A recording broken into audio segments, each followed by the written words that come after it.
François Hollande, lui, est en Argentine, programme chargé pour le président. Hommage ce matin aux victimes de la dictature au parc de la Mémoire.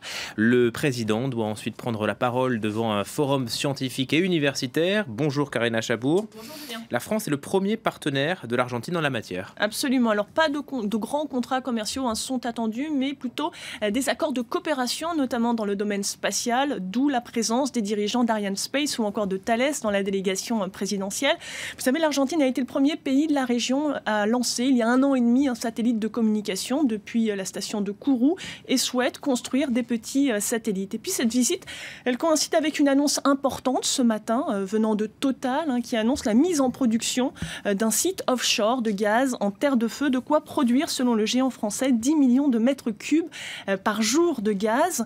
Et puis autre opportunité à saisir, c'est ce plan Belgrano lancé par le président Mauricio Macri et qui vise à construire des routes, des infrastructures dans les régions pauvres du pays situées à la frontière avec le Chili ou encore la Bolivie. Ce sont donc, vous voyez, autant d'opportunités à saisir dans ce pays de 41 millions d'habitants, 3e économie d'Amérique latine, riche en ressources naturelles.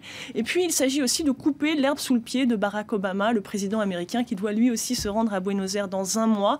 Ce sera 10 ans après la brouille entre Washington et le précaré sud-américain. L'Argentine qui change après 12 ans d'économie protectionniste.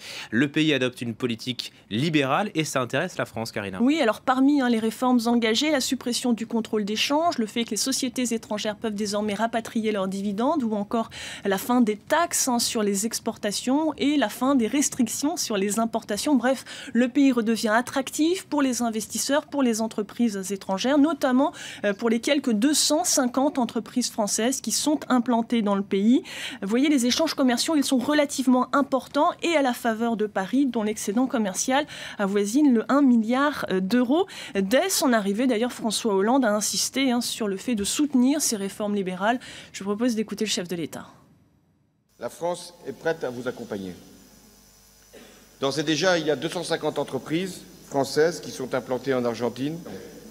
Peugeot, puisque vous y avez autrefois exercer des responsabilités.